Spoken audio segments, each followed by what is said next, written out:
Hi guys, welcome to ultimate channel. இன்றைக்கி நம்ம வீடியோவில் திருவண்ணாமலை ரகசியத்தை பற்றி பார்க்க போகிறோம். வாங்க வீடியோக்குள்ளே போகலாம். பிரம்மாண்டமிக்க பிரபஞ்ச ரகசியம் கொண்டது தான் திருவண்ணாமலை. இந்த மலையானது சுமார் 260 கோடி வருடம் பழமை வாய்ந்ததாக ஆய்வாளர்கள் கூறுகிறார்கள். மலை முழுவதும் சிவலிங்கம் நிறைந்ததாக கூறப்படுகிறது. மலை லிங்கத்தை சுற்றிலும் 108 சிவலிங்கம் புதைந்திருப்பதாக கூறுகிறார்கள். நாம் அனைவரும் இந்த 108 சிவலிங்கத்தை சுற்றிதான் கிரிவலம் வருகிறோம். இவற்றில் ஒவ்வொரு லிங்கத்துக்கும் கண்ணுக்கு தெரியாத தெய்வீக அலைகளை மலை முழுவதும் பரப்பி வருகிறது. இதனால்தான் மாதந்தோறும் பௌர்ணமி நன்னாளில் தமிழ் மாத பிறப்பான முதல் நாளிலும் ஒவ்வொரு பிரதோஷ நாளிலும் சித்தர்களும் ஞானிகளும் யோகிகளும் சூட்சும ரூபமாக இன்றைக்கும் கிரிவலம் வந்து ஈசனை வணங்குகிறார்கள். திருவண்ணாமலை என்றாலே சித்தர்கள் பூமிதான், புனித பூமி என்றும், அதனால்தான் சித்தர்கள் எத்தனையோ பேர் இங்கு வந்து தவம் இருந்து திரும்ப மனமில்லாமல் இங்கே தங்கி ஜீவசமாதி அடைகிறார்கள் என்றும் கூறப்படுகிறது.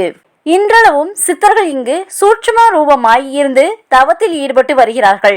நம் மன அதிர்வுகளை புத்தி தன் கட்டுப்பாட்டுக்குள் கொண்டு வராமல் எத்தகைய சித்துக்களையும் செய்ய முடியாது. இயல்பாகவே புவியியல் அமைப்பிலே எண்ணங்களை நாம் கட்டுக்குள் கொண்டு வரக்கூடிய அதிர்வுகளை கொண்டு திருவண்ணாமலை அமைந்துள்ளது. விஞ்ஞான ரீதியில் நம் மனதில் கோபம், ஆக்ரோஷம், குழப்பம், கவலை ஆகியவை எழும்போது நம் உடலை சுற்றியுள்ள அலைகள் 14 ஹெர்ட்ஸ்க்கு மேல் இருக்கும். இதனை பீட்டா அலைகள் என்று கூறுகிறார்கள். இந்த நிலையில்தான் நம் மனமானது கட்டுப்பாட்டில் இருக்காது. நம் உடலானது ஓய்வெடுக்கும் போது ஆழ்ந்த தூக்கத்தில் நம் உடலை சுற்றி உள்ள அலைகள் 14 ஹெர்ட்ஸுக்கு கீழே இருக்கும். இந்த அலைகளை ஆல்பா அலைகள் என கூறுகின்றனர். நாம் முயற்சி செய்தால் நம் எண்ணங்களை நம் கட்டுக்குள் கொண்டு வரலாம். அதேபோல்தான் நம் உடலானது தியான நிலையில் இருக்கும்போது அதை நீட்டா அலைகள் என்கிறார்கள்.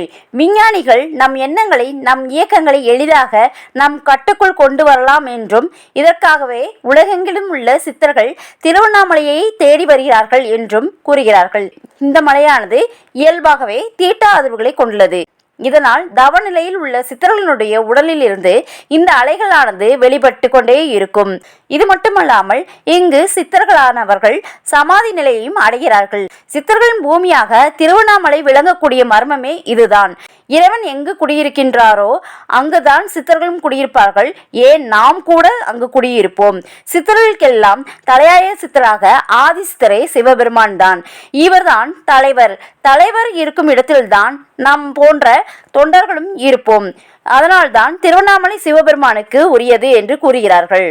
இது மட்டுமல்லாமல் 18 சித்தர்களும் அவர்களுக்கு பக்கபலமாக 188 சித்தர்களும் இன்றும் அரூபமாக நடமாடிக்கொண்டிருக்கிறார்கள் என்றும், கைலாய மலையில் கூட காண கிடைக்காத அதிசயம் இதுதான். இங்கு 200க்கும் அதிகமான சித்தர்கள் வாழ்ந்ததாகவும் சுமார் 25க்கும் அதிகமான சித்தர்கள் ஜீவசமாதி அடைந்ததாகவும் அகத்தியர் தான் இயற்றிய அகத்திய பெருமான் ஜீவநாடியில் எடுத்துரைத்துள்ளார். இந்த திருவண்ணாமலையார் கோவிலானது பஞ்சபூத தலங்கள் ஒன்றாகவும் சைவ சமய குறவர்களால் போற்றப்பட்ட தலமாகவும் முக்தி தருபவராகவும் சிறப்பு பெற்ற ஒரு திருக்கோயிலாகவும் விளங்குகிறது. சுமார் 1100 ஆண்டுகளுக்கு முன் கட்டப்பட்டு தொடர்ந்து சோழர்கள், பாண்டியர்கள், சம்புவராயர்கள், போசலர்கள், விஜயநகர அரசர்கள், நாயக்க மன்னர்கள், நகரத்தார்கள், குறுநில மன்னர்கள், ஜமீன்தார்கள் என பல்வேறு அரசர்களுடைய பாதுகாப்புடன் பங்களிப்புடனும் கட்டப்பட்டிருக்கிறது. இந்த கோவிலில் 9 கோபுரங்கள் உள்ளது. கிழக்கு ராஜகோபுரம் மிகவும் உயரமானது. 217 அடி உயரத்தில் உள்ளது இந்த கோபுரம். இவற்றில் வல்லாள மகாராஜா கோபுரம், கிளி கோபுரம், அம்மணி அம்மாள் கோபுரம் போன்றவை முக்கியத்துவம் வாய்ந்தவை கருதப்படுகிறது. இந்த வீடியோ உங்களுக்கு பிடிச்சிருந்துச்சுன்னா லைக் பண்ணுங்க, ஷேர் பண்ணுங்க, சப்ஸ்கிரைப் பண்ணுங்க. தேங்க்யூ.